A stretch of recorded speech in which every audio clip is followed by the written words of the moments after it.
किती जिल्हे तुमच्या जिल्ह्याला लागून असलेले जिल्हे किती? 6 जिल्हे. 6 जिल्हे. हो. कोणकोणते आहेत? उत्तरेला औरंगाबाद आणि जालना आहे. पश्चिमेला नगर आहे. बरं. पूर्वेला परभणी हां. आणि दक्षिणेला लातूर आणि उस्मानाबाद आहे. अच्छा. आपल्या तुमच्या जिल्ह्याचं, बीड जिल्ह्याचं सध्या एक राजकीय वातावरण तापलं होतं एका मतदारसंघाचं. हो. त्याचं नाव काय? सर, परळी विधानसभा मतदारसंघ. काय कारणं होते त्यांची? सर, आमच्या जिल्ह्यात राजकीय वातावरण सध्या विधानसभा मतदारसंघ स्थापण्याचं कारण होतं की आमचे विधान परिषदेचे विरोधी पक्षनेते माननीय धनंजय मुंडे यांनी एक वादग्रस्त वक्तव्य केलं होतं. ते माननीय महिला बालविकास मंत्री माननीय पंकजा मुंडेंच्या संबंधात होतं आणि त्या वादग्रस्त वक्तव्यामुळं जनतेचं किंवा लोकांचं असं म्हणणं होतं की महिलांच्या भावना दुखावल्या गेल्या आणि त्यामुळे ते राजकीय वातावरण तापलं गेलं होतं. बरं. किती स्कोर आहे आपला? सर, 127. कट ऑफ किती आहे? 125. आणि ग्राउंड आउट ऑफ 100 मार्काचा. बरं. बीडच्या 5 समस्या सांगा. सर, बीडच्या 5 समस्या सांगायला गेलं तर सर्वात महत्त्वाची समस्या समोर येते ती दुष्काळ, त्यानंतर बेरोजगारी, त्यानंतर गुन्हेगारीचं जास्त प्रमाण आहे आणि बीडला बिहार म्हणतात.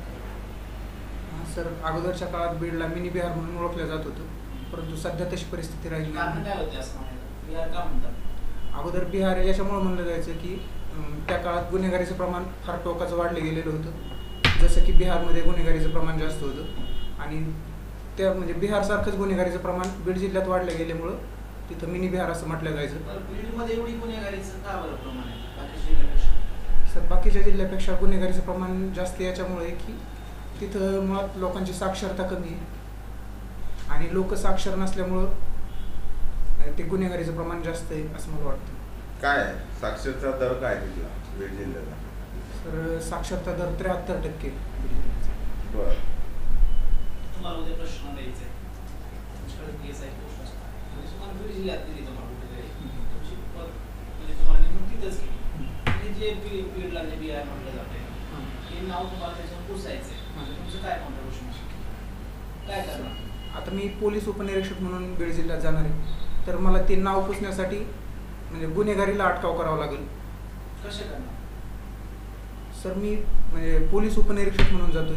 मी जर अधीक्षक म्हणून जात असतो तर मला जास्त चांगलं काम करता आलं असतं. तुम्हाला अधीक्षक म्हणून आणि समजा तुम्ही असं तुम्ही अधीक्षक आहे तर काय करणार? अधीक्षक म्हणून मी सर माझ्या सहकाऱ्यांच्या आणि पूर्ण प्रशासनाच्या समन्वयाने तिथं गुन्हेगारीला आणि तिथल्या राजकीय नेत्यांचा थोडीफार मदत घेऊन गुन्हेगारी आटोक्यात आणण्यासाठी प्रयत्न करू शकतो. तुम्ही प्रयत्न तर करणार पण कशा प्रकारचे काय काय करणार? काय नाही प्रयत्न तर सगळेच करतात पण तुमचं नेमकं वेगळं पण काय असणार? तिथले जे म्हणजे कुख्यात गुन्हेगार जे असतील त्यांच्यावर अगोदर मला नियंत्रण आणावं लागेल.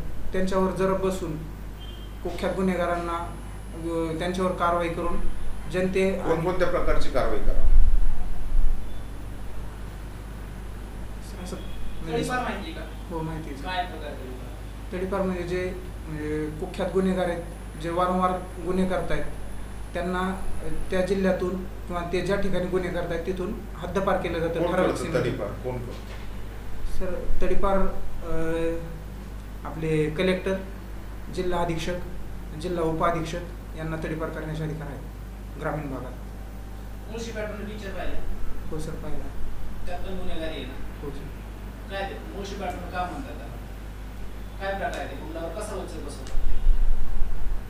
सर, त्यांचं गुन्हेगारीवर वचक बसवण्याचं म्हणजे नियोजन थोडं वेगळ्या प्रकारचं दाखवलं आहे त्यामध्ये. योग्य आहे का ते? योग्य वाटतं नियोजन तुम्हाला? नाही, योग्य नाही वाटत सर मला. आता नागपूरची बातमी चालू आहे कालपासून. तिथं पण असं सेंट ऑन निर्माण झाला. त्यांनी तर पॅटर्नच चालू करून केले. त्याला पण ते पेड्या वगैरे बांधल्या असं सर सर मला ते नाव काय त्या व्यक्तींचं? ते प्रकरण सर मला माहिती. बरं. स्विमिंग हो, खेळ आवडतो ना तुम्हाला? हो, छंद आहे सर मला. छंद आहे. छंद आणि आवड यातील फरक काय? सर, छंद म्हणजे जोपासला जातो आणि आवड असते फक्त, त्यासाठी असं खास काय करावं लागत नाही. बरं. किती प्रकारची स्विमिंग असते? सर, 4 प्रकारची स्विमिंग असते. सांगा प्रकार. Butterfly, free style, intermediate medley आणि बॅकस्ट्रोक. ठीक आहे, चालेल, बघूया.